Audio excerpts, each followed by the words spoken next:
كيفكم؟ اليوم رجعت لكم بوصفة كتير لذيذة وشهية وسريعة كتير، ما بتاخد وقت أبدا وسهلة كتير، مكوناتها بسيطة. يلا تابعوا معي الفيديو لنعمل مع بعض عرايس اللحمة وشوفوا طريقة التحضير.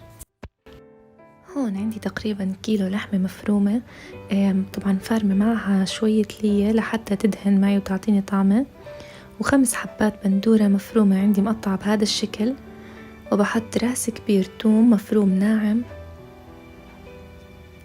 راس توم كامل يكون كبير مفروم ناعم أو مدقوق حسب الرغبة. هون بحط 4 معالق كبار دبس رمان، وبحط عصير ليمونة كبيرة،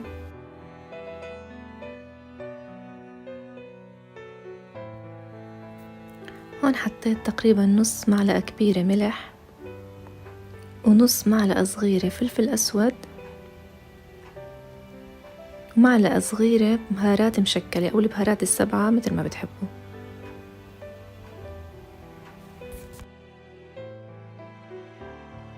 هون حطيت نص كاسة كبيرة زيت زيتون،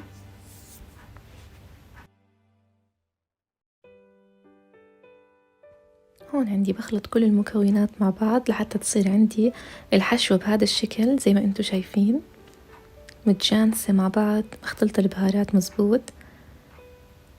بعدين هون عندي الخبز بكون فاتحته بهذا الشكل بهاي الطريقة، وبحط فيه اللحمة زي ما انتم شايفين بالفيديو، بحطها بهاي الطريقة،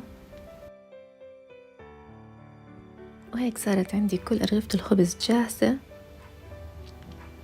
هون بحطها بالشواي أو بالجريل زي ما انتم شايفين، بخليها تقريبا 10 دقايق بتكون عندي صارت جاهزة بهذا الشكل. وهيك عندي صارت أطيب عرايس باللحمة جاهزة، ويا ريت ألف صحة وهنا. بتمنى تجربوها وتكتبوا لي رأيكم بالتعليقات، ويا ريت ما تنسوني من اللايك والشير والسبسكرايب لحتى تشوفونا بوصفات جديدة ووصفات كتير شهية. طبعا هون المنظر لحاله بيحكي، طعمها كان كتير روعة. هون طبعا أنا غمستها بدبس الرمان، هذا حسب الرغبة، لكن بحسه بيعطيها نكهة كتير طيبة. وبنشوفكم فيديوهات جديدة، ومع ألف سلامة يا رب.